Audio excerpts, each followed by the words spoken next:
General Asim Munir और इमरान खान के बीच में एक लड़ाई चल रही है। कोई माने या ना माने, ये लड़ाई एक्चुअली एस्टेब्लिशमेंट और इमरान खान के बीच में। अब इनमें से जो जीतेगा वही आगे बढ़ेगा। अवाम इमरान खान के साथ खड़ी है, जबकि एस्टेब्लिशमेंट ने अपनी होशियारी से दुनिया में कुछ ताकतों को काबू कर लिया है। पाकिस्तान में पूरे निजाम को उन्होंने यरगमाल बनाया हुआ है। भारत और ताकत का इस्तेमाल वो अंधाधुंध कर रहे हैं, ये भी हम सब जानते हैं। तो इमरान खान साहब ने कहा कि जस्टिस सरफराज डोगर ने जानबूझकर मेरे अलकादर ट्रस्ट और तोशाखाना रिवीजन मुकदमात को समाअत के लिए मुकर्रर नहीं किया। उन्होंने मुकम्मल तौर पर गैर जानिबदारी तर्क कर दी है और इस्लामाबाद हाई कोर्ट को मेरे और मेरे साथियों के खिलाफ इस जालिमाना मुहिम का आला कार बना दिया है। मैं उन्हें याद दहानी कराता हूं कि वो अपने हलफ को पूरा करें, ना कि फजूल पॉलिसी वजूहात के पीछे छुपे। मैं अपील करता हूं कि ये अहम दरख्वास्तें फौरन मुकर्रर की जाए।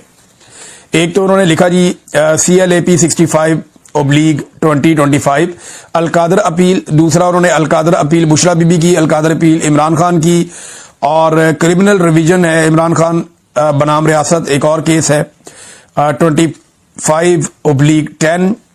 फिर एक और है 11/25, ये CLAP ये रिवीजन है, और ये बुशरा बीबी बनाम सरकार रियासत। ये इमरान खान साहब कहते हैं जी 4 केस उन्होंने बाकायदा अंग्रेजी में लिखकर भी भेजा अपने लेटर में कि इनको जनाब फौरी तौर पे सुना जाए। जब कानून की हुक्मरानी दफन हो जाती है तो कौमें बैरूनी दुश्मनों से नहीं बल्कि अंदरूनी जवाल से बर्बाद होती है। इस अदालत का हालिया फैसला जुल्फिकार जी भुट्टो के रेफरेंस में एक अलमनाक याद दहानी है। भुट्टो को 4 अप्रैल 1979 को रावलपिंडी की जेल में फांसी दी गई, जबकि सुप्रीम कोर्ट ने 2024 में करार दिया कि उन्हें मुनसिफाना ट्रायल और बुनियादी कानूनी अमल नहीं मिला था।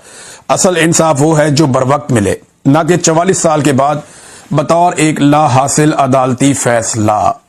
मैं पाकिस्तान की सबसे बड़ी सियासी जमात का सरपरस्त आला होने के नाते आइन के मुताबिक सिर्फ वही चाहता हूं जो मेरा हक है, इंसाफ, इज्जत और कानून के सामने मसावत। लिहाजा मैं फौरी तौर पर तमाम अदालतों में ज़ेर इल्तवा दरखास्तों की समाअत का मुतालबा करता हूं। मुझे जेल मैनुअल के मुताबिक अपने बेटों से फोन पर बात करने की इजाजत दी जाए, बुशरा बीबी के इलाज के लिए उनके डॉक्टर तक रसाई दी जाए, और बिलाखिर पाकिस्तान की अदलिया की आजादी बहाल की जाए। आपके फैसलों की जरूरतमंदी इस कौम की तकदीर की किताब में लिखी जाएगी। आज पाकिस्तान एक फैसला कुन मोड़ पर खड़ा है। मैं आपसे अपील करता हूं कि आप अपने हलफ की पासदारी करें और कौम को दिखा दें कि सुप्रीम कोर्ट ऑफ पाकिस्तान उनके लिए इंसाफ का आखिरी सहारा है। ये जी इमरान खान साहब का लेटर है चीफ जस्टिस ऑफ पाकिस्तान को, मैंने आपको पढ़ के सुना दिया। अब आप घटियापन देखें, इस वक्त रियासत के अंदर जो एजेंसियां और इदारे काम कर रहे हैं, आप घटियापन की इंतहा देखें कि इन्होंने इद्दत जैसा बेशर्मी वाला केस चलाया। पूरे मुल्क में पाकिस्तान की एजेंसियों पे थू थू हुई कि यार इद्दत वाला केस तुमने चलाया। कोई एक मौलवी चंद उलमा इकराम को छोड़ के जो सरकारी मुल्ला है, जिनके बड़े बड़े नाम है, जो बड़े बड़े बेनिफिट्स लेते हैं, ताहिर अशरफी हो गया, मुफ्ती मुनीब हो गया और बहुत सारे मौलवी हैं, अब तो इनकी इज्जत करने को भी दिल नहीं करता कि ये इद्दत वाले केस में इन्होंने एक जुमला नहीं बोला, वहां इनकी जबान नहीं खुली, वहां ये डरते रहे एस्टेब्लिशमेंट से कि एस्टेब्लिशमेंट ने एक गंद मारा है लिहाजा हम इसके ऊपर नहीं बोलते। एक इस्लामी मामला था, और अब क्या किया जा रहा है कि एक साइल पैदा किया गया। एक बंदा है, उसको मैदान में वो आता है अचानक से, नाम उसका है शाहिद याकूब, कोई इसे नहीं जानता है, इमरान खान का ना ये रिश्तेदार है, ना बुशरा बीबी का रिश्तेदार, ना कोई जान पहचान। उसने जाके इस्लामाबाद हाई कोर्ट में दरखास्त दे दी है कि जनाब जो मियां बीवी है ना उनको तन्हाई में इजाजत दी जाए इज़्दवाजी ताल्लुकात कायम कर। कैसा बेशर्म है यार, ये नहीं कैसी बेशर्मी और ढिटाई है कि ये निजाम बाजी नहीं आ रहा गंद मारने से। भाई इमरान खान ने कभी तुम्हें मां बहन की गालियां दी है? वो कभी तुम्हारी बीवियों और तुम्हारी बेटियों तक आया है? या कभी उसने तुम्हारे साथ कोई ऐसी गंदी और गलीज हरकत की है? यार हद हो गई यार, आप किसी जगह आपकी ब्रेकें नहीं लग रही। ये अदालत में कोई दरखास्त दिलवाने वाली है? ये तो बेनजीर भुट्टो साहिबा के पास जो उनकी एक बेटी पैदा हुई छोटी वाली, कुछ लोग ये कहते हैं कि वो तब जरदारी साहब जेल में थे। तो यार क्या हो गया? कभी आज तक किसी सियासतदान ने ये घटिया हरकत की है या इसके ऊपर बात की हो? ये सबको पता है यार, इंसाफ होना चाहिए। ये कीचड़ उछालना बंद करें, लोगों को नीचा दिखाना, उनको, ये बहुत घटिया और गलीज हरकत है। अल्लाह ताला ना दुश्मन दे तो दे, कोई बात नहीं, लेकिन ज़र्फ वाला दे। आप सब अल्लाह से दुआ किया करें कि अल्लाह ताला अगर आपको दुश्मन देना तो ज़र्फ वाला दे। आपको अगर पाकिस्तान की एजेंसियों से जो सियासत में मुदाखलत करती हैं उनके साथ आपकी दुश्मनी हो गई है ना, तो वो किसी भी लेवल तक जाएंगे, घटियापन के आखिरी लेवल तक जाएंगे। जजों के कमरों के अंदर कैमरे लग गए, وہ बेचारा रो रो के कह रहा था आदम स्वाति, उसके कमरे में कैमरे लग गए, लोगों को पकड़ के नंगा किया, उसको क्या नाम है जमील फारूकी को, बेचारे को, आदम स्वाति को, बुजुर्ग आदमी है, शहबाज गिल को नंगा करके मारते रहे यार। ये इन्हें शर्म भी नहीं आती?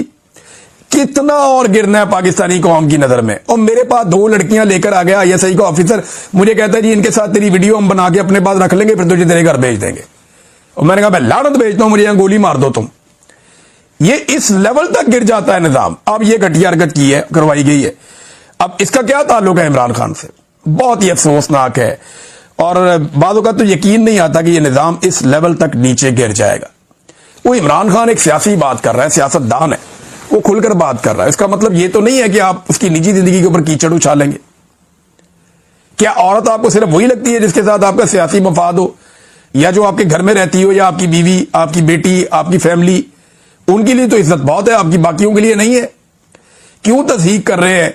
70 साल से ज्यादा इमरान खान साहब की उम्र है, बुजुर्ग उनकी बीवी है, वो बेचारे जेल काट रहे हैं सख्त तरीन। उनको वजू का साफ पानी देने के लिए कोई दरखास्त नहीं आई, उनकी कैद तन्हाई खत्म करने के लिए कोई दरखास्त नहीं आई, उन्हें किताबें देने के लिए कोई दरखास्त नहीं आई, उन्हें सही खाना देने के लिए, उनके बच्चों से मुलाकात करवाने के लिए कोई दरखास्त नहीं आई। ये घटिया दरखास्त आई ताकि उनको डाउन किया जाए, उनके ऊपर कीचड़ उछाला जाए, गंद उछाला जाए। तो जैसा कोई होता है वो वैसा ही करता है। अब इसके अंदर नाजरीन आ जाए जरा सऊदी अरब वाले मामले पे। मोहम्मद बिन सलमान साहब जो है ना, इनके साथ मुआहदा हुआ, शहबाज शरीफ साहब गए, बड़ा प्रोटोकॉल वगैरह मिला।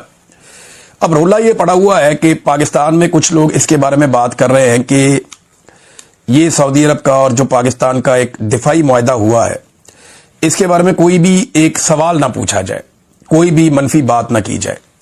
मजे की बात यह है कि जितने जर्नलिस्ट, दानिशवर, ये दानिशवर नहीं है, दानिशवाड़ है, ये जितने भी दानिशवाड़ है ना, ये PMLN के या पीपल्स पार्टी से जिनके बड़े अच्छे ताल्लुकात हैं, ये सारे दानिशवाड़ माजी में जब मोहम्मद बिन सलमान ने पाकिस्तान का दौरा किया तो उस वक्त इन सारों ने, जमाल खशोगी एक जर्नलिस्ट है, उनका कत्ल हुआ था तुर्की के अंदर, और उनका कत्ल हुआ, दुनिया में बड़ी ये आवाज उठी थी।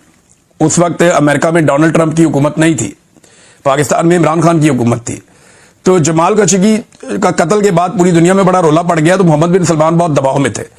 तो जब मोहम्मद बिन सलमान पाकिस्तान के दौरे पर आए उस वक्त, तो इन सारे दानिशवरों ने पाकिस्तान में जो है वो अपनी DP चेंज करके जमाल खशोगी की फोटोज लगा दी और बड़ी आवाजें उठाई कि जनाब पाकिस्तान कैसे कर सकता है उसके साथ बात, वो तो यमन के ऊपर अटैक करते हैं, वो तो यमन के साथ लड़ना चाहते हैं, तो पाकिस्तान कैसे उनके साथ। उस वक्त ये सारे सवालात हलाल थे और जायज थे। आज अगर कोई एक सवाल करे तो कहते हैं जी गद्दार है, तो मुल्क का दुश्मन है, ये कैसे सवाल कर सकता है, पाकिस्तान भूखा मर रहा है, हमें तो सऊदी अरब का तेल चाहिए, पैसे चाहिए। भाई सिंपल करते हैं जरा, इसको जरा सिंपल करते हैं और आपके सामने रखते हैं और उसूल की बात करते हैं।